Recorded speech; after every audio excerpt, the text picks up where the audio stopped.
Bonjour à tous, c'est Thomas Ludox.fr, bienvenue dans ce Ludo Chrono. Aujourd'hui, je vais vous parler de l'Insondable. L'Insondable, c'est un jeu pour 3 à 6 joueurs qui peut se jouer à partir de 14 ans et pour des parties d'environ 2 à 4 heures. Il s'agit d'un jeu qui se passe dans l'univers de Lovecraft, dans le mythe de Cthulhu. Vous êtes des passagers, des membres d'équipage d'un navire, l'Insondable, qui fait route à travers l'Atlantique et qui se fait soudainement attaquer par des créatures marines, les Profonds. Il va vous falloir essayer de survivre tous ensemble pour arriver à bon port. Alors j'ai dit tous ensemble, mais ce n'est pas exactement vrai, car parmi vous vont se trouver des traîtres qui, au contraire, vont essayer de vous trahir et de vous empêcher d'arriver à la fin de votre voyage. Alors au début de la partie, on va mettre le plateau en place avec les différents monstres et les différentes cartes aux différents endroits, et chaque joueur va incarner un personnage qui sera représenté par une carte avec les cartes que le personnage va piocher, et puis des capacités. Chaque personnage aura également une petite carte qui représentera une capacité unique qu'il pourra utiliser pendant la partie et sera représentée par une silhouette qui lui permettra de se déplacer sur le plateau. On aura également une carte loyauté qui sera donnée à chacun des joueurs et ces cartes elles vont indiquer si les joueurs sont du côté des humains ou bien du côté des traîtres, mais on y reviendra un petit peu plus tard. La partie peut alors commencer, elle est organisée en une succession de tours. Chaque tour est séparé en 3 phases. Lorsque c'est à moi de jouer, ma première phase va consister à piocher des cartes selon ce qui est indiqué ici sur ma fiche de personnage. Donc je vais avoir une carte violette, 2 bleues et 2 vertes. Ces cartes, elles vont me servir, on va le voir, soit à faire des actions, soit à participer à des tests de compétences, on le verra un petit peu plus tard.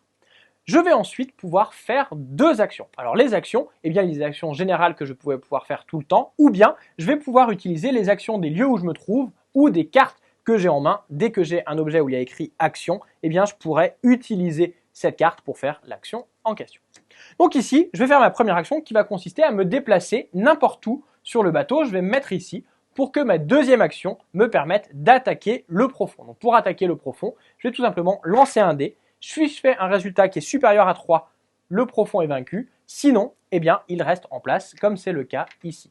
J'aurais également pu me rendre sur une case où il y avait un passager pour éventuellement sauver ce passager, l'enlever du plateau pour éviter qu'il ne se fasse tuer par un profond, ou bien j'aurais pu aller voir les autres personnages pour échanger des objets avec eux.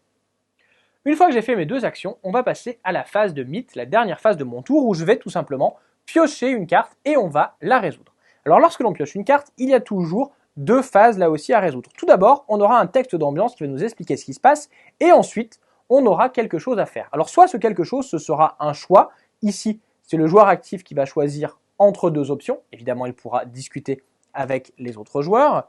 Soit on aura ce que l'on appelle un test de compétences. Alors voyons voir comment se passe un test de compétences. Lors d'un test de compétences, on va avoir une valeur à atteindre avec des cartes d'une famille indiquée.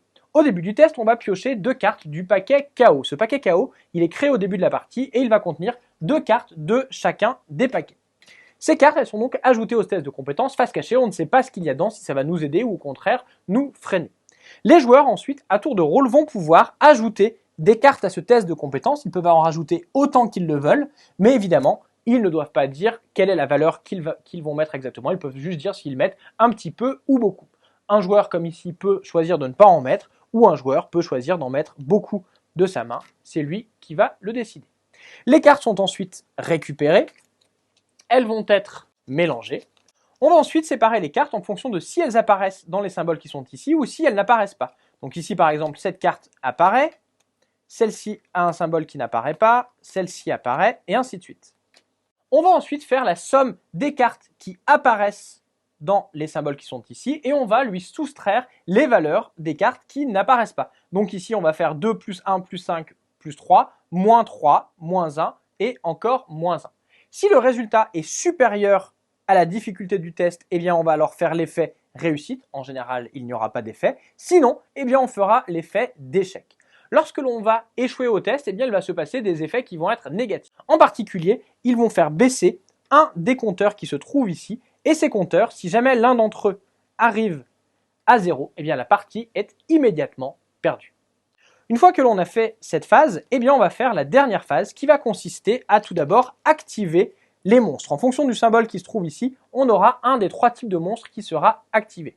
Le premier type de monstre, ce sont les profonds. Alors les profonds, ils vont tout d'abord, si jamais ils sont sur la case d'un joueur, attaquer ce joueur, on va lancer un dé, et si la valeur est suffisamment élevée, le joueur sera envoyé à l'infirmerie. Sinon, Ils peuvent essayer d'attaquer les passagers. Si un passager est détruit, eh bien on risque de perdre les ressources correspondantes. Ici, on ne perd rien, mais ici, on perd la ressource qui se trouve ici. Ou bien, ils peuvent monter sur le navire ou rentrer à l'intérieur du navire pour faire des dégâts. Lorsqu'ils font des dégâts, eh bien, on va piocher des cartes dégâts qui sont ici. Ces dégâts peuvent être permanents, il faudra essayer de les réparer, ou bien on peut avoir un effet et la carte sera ensuite défaussée. Les autres personnages sont Mère Hydra. Lorsqu'elle est activée, eh bien, elle va soit générer des profonds dans les abysses, et quand ceux-ci sont assez nombreux, ils vont se déplacer sur le plateau, et elle pourra ensuite attaquer le bateau. Père Dagon, lui, va surtout générer des profonds et en rajouter donc sur le plateau. Une fois qu'on a activé un type de monstre, on va voir quelle est la piste parmi les deux pistes qui sont ici qui va avancer. Alors la piste qui est ici, lorsqu'elle avance d'une case, eh bien, c'est que l'on progresse dans le voyage, et dans ce cas-là, tous les monstres qui sont dans l'eau vont être déplacés vers l'arrière du navire. Si jamais les monstres étaient sur la dernière case, eh bien ils seront retirés du plateau, ils iront dans les abysses, ils reviendront un petit peu plus tard. Si jamais on réussit à arriver sur la dernière case, la case d'arrivée, dans ce cas-là, le joueur qui est le capitaine va pouvoir piocher secrètement 2 cartes destination qui vont représenter l'avancée du périple. Ces cartes destination, elles auront toujours un effet et une distance qui va être parcourue. Pour gagner la partie, il faut réussir à avoir fait une distance cumulée de 12 et refaire un tour de piste complet pour pouvoir gagner. Donc le capitaine choisit la carte qui lui paraît la plus pertinente, il va la mettre face visible et l'autre sera mise sous le paquet face cachée. L'autre piste qui est la piste du rituel, lorsqu'elle arrivera à son terme, eh bien le rituel sera alors déclenché. Lorsque le rituel est déclenché, eh bien tous les personnages et monstres et passagers qui sont à l'extérieur du bateau seront frappés par le rituel, les monstres seront détruits, les passagers seront détruits également et les personnages iront à l'infirmerie. Alors il est à noter qu'on a déjà vu qu'il y avait un personnage particulier qui est le capitaine, qui va donc avoir des choix particuliers, notamment au moment où il faudra naviguer, mais on aura également le gardien du grimoire qui aura lui un deck de cartes qui lui sera propre, dans lequel il y aura des sorts qu'il pourra utiliser comme des actions. Alors ce que je vous ai présenté ici, c'est ce que les joueurs essayent de faire quand ils essayent de faire gagner la partie. Mais il y aura parmi eux des traîtres. Au début de la partie, comme on l'a vu, chaque joueur recevra une carte loyauté qui indiquera donc s'il est un traître ou un humain. Et au milieu de la partie, chaque joueur recevra une nouvelle carte loyauté qui pourra donc lui faire passer d'humain à traître. Dès qu'on a eu une carte traître, on est traître pour le reste de la partie.